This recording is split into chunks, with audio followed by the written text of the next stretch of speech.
Good morning, guys. It is, well, I don't know what time it is because I'm recording this on my phone. It is 7:15 or so. I just finished up training my morning group. Now it's time to go to work. I woke up kind of late, so I got a late start, and then I didn't really have much time to film because I was trying to rush around and get everything together. I'm sure you know how that is. So, yeah. So now it's kind of just quick on to work. And, happy Valentine's Day because it is February 14th. I think my wife has plans for us to make dinner at home and just kind of enjoy the evening together, of course, with Cal. I don't know, I think I might get off a little early and see if I can't go pick her up something special. And yeah, it'll be a good day. So I probably won't film again until after work, so I'll see you guys then.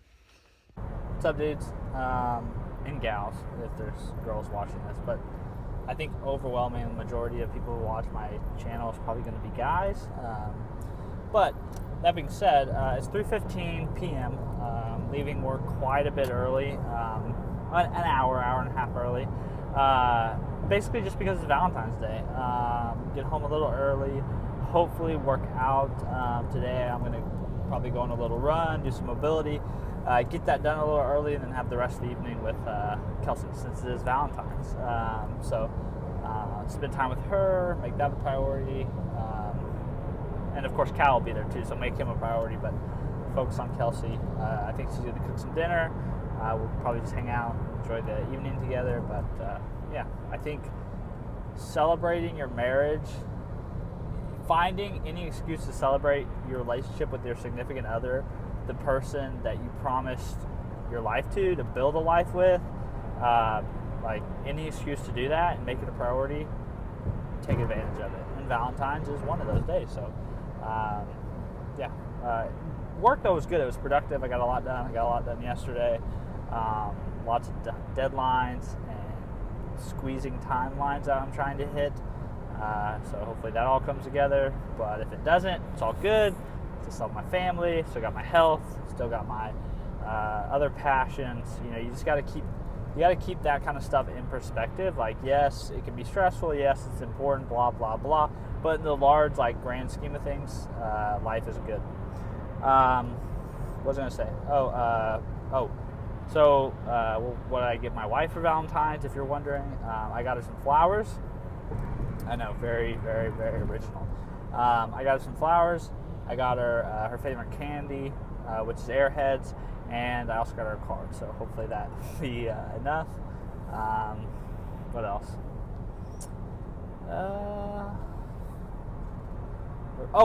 I'm listening to this podcast. I'm on my way home. I'm listening to this podcast, The Tim Ferriss Show. If you haven't heard of it, definitely check it out.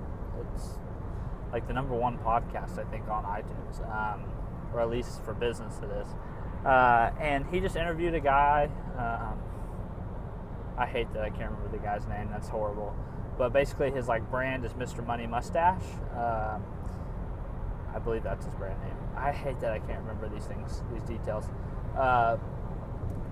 But basically the guy lives on 4% of the return on the investments he's made. So essentially the theory was he worked as a software engineer and in Silicon Valley, so of course he made a lot of money, probably upwards of $100,000, and he was able to save 65% of it because he lived smart and frugal and conscientious.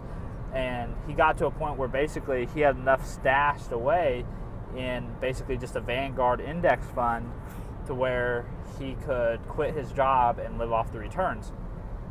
And he had a really interesting rule, which was basically you want to try to save and put away into one of those standard index funds 25 times of your annual expense, which basically means that, if the average return for that fund is 4%, which I think he had some data to back that up. Basically, you can live on about 4% of that return every year and you'll be good. So you can retire once you hit that number, which if you do the math, it's actually pretty realistic for a lot of people to do, and do it at an age much younger than 65, especially if you're a hustler and you're doing extra side projects and trying to earn extra money away from your 8 to 5 or 9 to 5 or whatever it is your situation is. So that was good. Great podcast. Check it out. I think you'd really enjoy it. I say a lot, so I'm sorry about that. I'm going to go now and finish driving home, and I'll talk to you guys hopefully a little later. I don't know what the evening entails, so there may be another clip, there may not. Either way, I'll see you guys in a bit.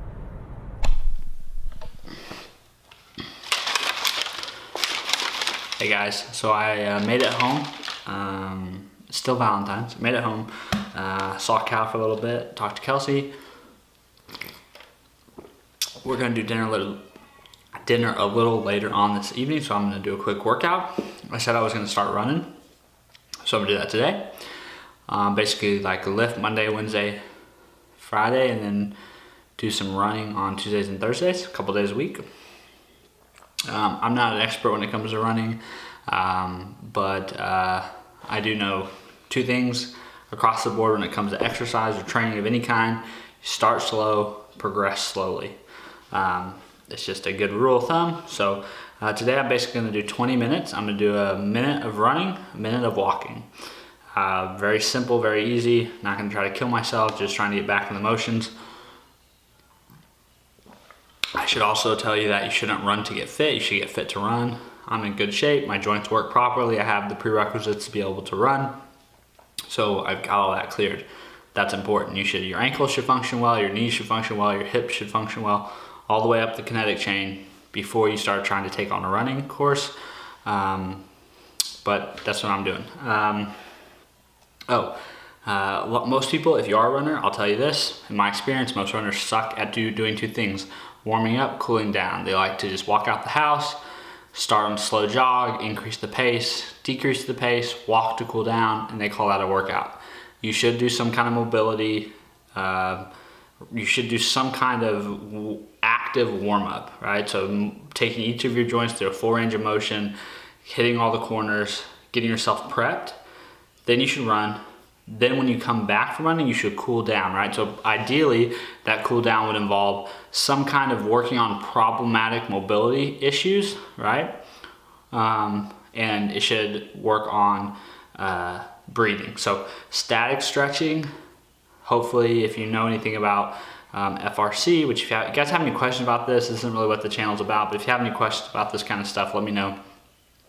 Cool down should involve some kind of stretching. Hopefully FRC concepts are applied to that stretching, and then breath work to bring you back down. Most runners don't do that. You should do it. It should be part of every workout. I'm gonna do it. I'm gonna finish my pre-workout right now, and then I'm gonna get on the run. Cal, hey, what are you doing? What are you trying to do, buddy? What are you trying to do?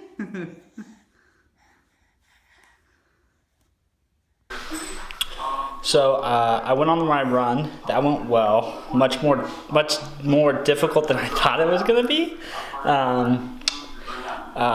Definitely feel the added weight. Haven't ran in a while. I'm at like 220 now. I think the last time I ran, I probably weighed like 200, 205 maybe. So yeah, I definitely felt different. But weight will be coming down, and the more it's crazy just how the demands of a task are just very specific. You can be fit for one activity but not be super fit for another. That's just the nature of the beast. So now, me and Cal are gonna hang out in the gym and give his mom a break for a little bit, and I'm gonna work on my mobility because you should be investing time into that, and just spend some time with Cal while I do that, and watch Gary Vee. You can kind of hear that in the background.